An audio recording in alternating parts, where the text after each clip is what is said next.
Good morning. Welcome to another episode of College Coffee Talk. We've been off for a couple of weeks dealing with our November deadlines, and now we are back. Well, half of we is back. Pearl is on special assignment out in Ann Arbor, Michigan, or actually by now she's probably planing before she deplanes. She was out visiting our daughter at University of Michigan. So over the last couple of weeks, I've been helping our clients wrap up their college applications, at least for the early rounds. And I've come up with a couple of tips and sort of common wrinkles that I think would benefit you, not only if you have a senior right now or you are a senior continuing to apply to college for regular deadlines, January deadlines, whether that's regular decision or early action. There might be some early action deadlines November 15th. Or if you are a younger student, right, or a parent of a younger student, 11th grade, 10th grade, you can kind of file this away in the back of your brain. Let's get right into it. But first, as is typical, say hi in the chat. Let me know if you are drinking or what you are drinking in terms of a morning beverage. I'm having just a regular coffee.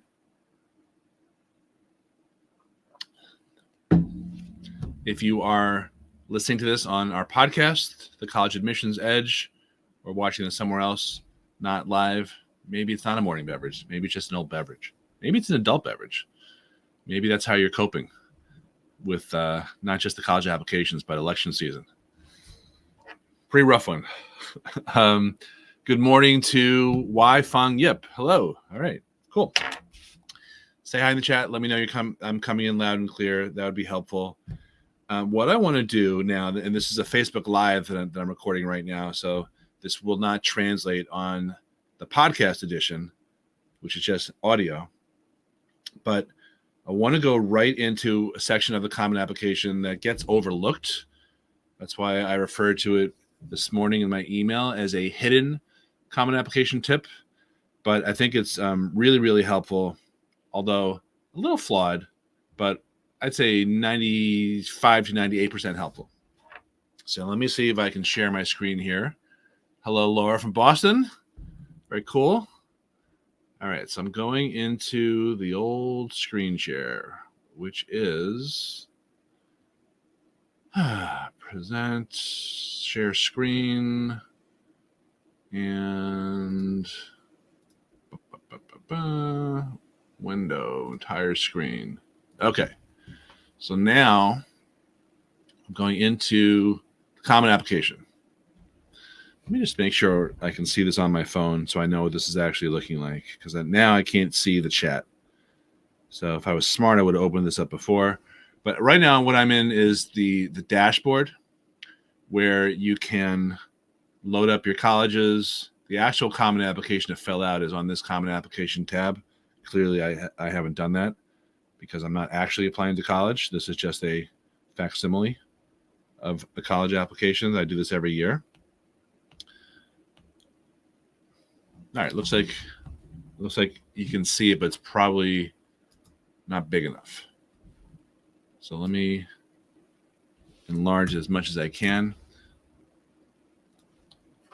So here's the dashboard, and if you look at the dashboard, it's got all of the dates listed, which is important.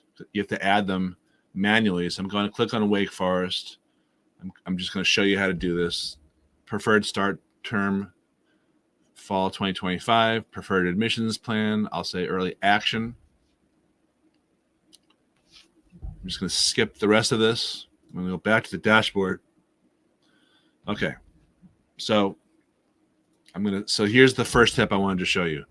On the upper right here, again, I don't know how well this is going to come if you're watching this on mobile. You can sort my colleges by college name, that's the default, or by deadline date. I'm going to refresh this first. That's another weird little feature of the common application. Sort my colleges by deadline date. And now you see that they are all sorted by when the applications are due. So you see now that Wake Forest has 11 days until it's due. BC, if you were intending to apply early somewhere and the deadline passed, you can just flip that to regular decision or whatever else they offer. But now, this is the first tip. Now you can see when everything is due on one screen. A lot of people do spreadsheets, which, if you're a spreadsheet person, that's great. But here's the information that you can easily get whether or not you are a spreadsheet person. So sorting by deadline date, but remember you have to refresh that first. Okay.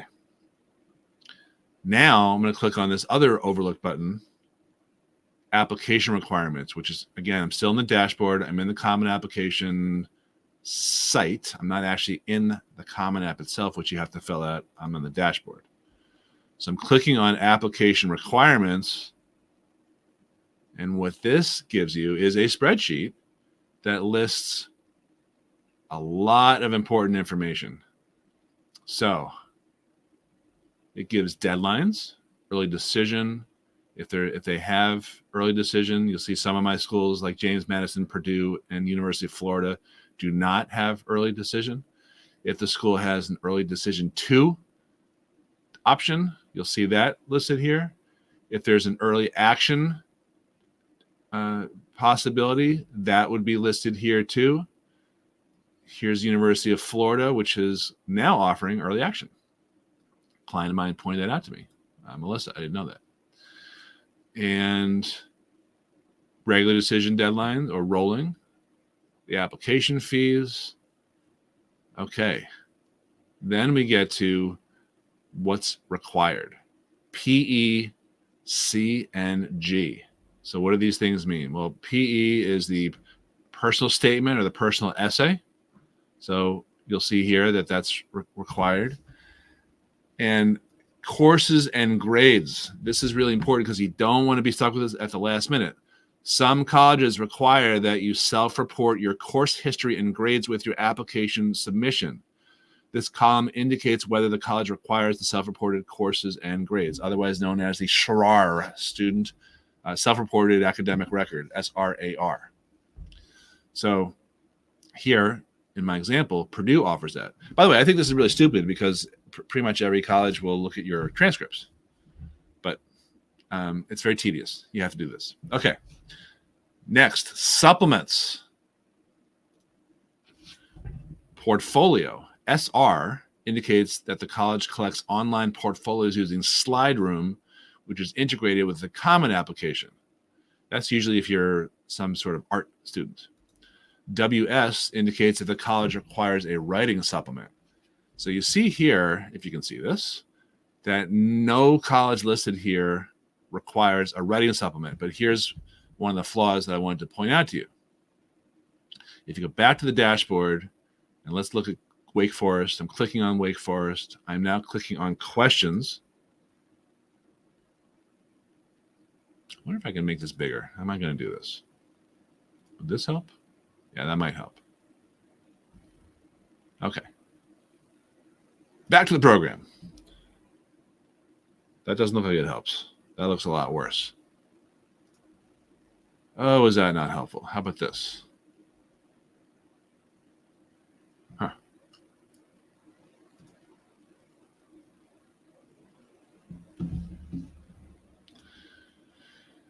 Yeah, this is pretty not helpful.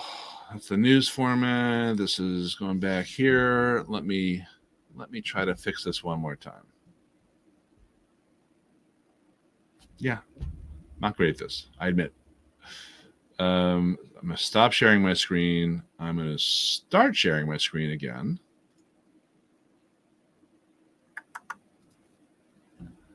And I'm going to go to the entire screen. Maybe a window.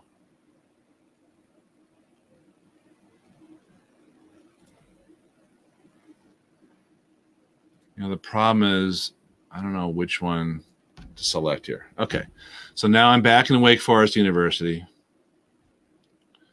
And I'm going to click on questions. And I don't know if this is going to come up when I do this, but I'm going to click on writing. It should be visible to you. And now you've got questions. Just making sure on my phone. Okay, good. List 5 books. Fine. All right. Number 2. Tell us what piques your intellectual curiosity or has helped you understand the world's complexity. This can be a work you've read, etc., etc. Max 150. So even though there is no writing supplement as far as that application requirements section informs us, lo and behold, there actually are essays. Here's another one about Dr. Maya Angelou, 300 words, right? So you've got to look at the questions section of every application to verify that there are no extra writing supplements. Here's another one. Boston College has something called writing. We would like to get a better sense of you. Please respond to one of the following prompts. 400-word limit. Right? But earlier, when we looked at the actual common application requirements, that was not there. I don't think I can show you this, but it was listed as no extra essays. So those are little surprises that you don't want to have to deal with. Let me stop sharing here. Those are hidden common application tips. I'm going to give you one more tip because I just got an email last night. There's a deadline today for one of my clients who's applying to a music program at a certain elite college. And the email came in, I think, at like 10:23. By the way, we just discovered two additional essays. Can you take a look at them and edit them? So I managed to do it this morning, right when I woke up at 5:45. But you've got to learn about all these requirements ahead of time. And those requirements are not listed on that spreadsheet that I pulled up from the common application. If you know that you are applying to, for example, a special program like a music program or an honors college, sometimes there are extra essays that pop up there as well. You've got to get a handle on those long before your deadline. So you should not wait until the last minute to submit your applications. And you should definitely not wait till one of the last minutes to get organized on your applications. So I hope these tools help you. Like I said before, they are limited, but they are helpful. All right, let me go to the chat. If you have any questions, lob them in here right now. Who is with us? I said hi to Wei and Laura. Hello, Christine, our assistant. Hello, Michelle from New Hampshire. Hello, Pearl, who is en route. She might have Wi-Fi on her flight, for all I know.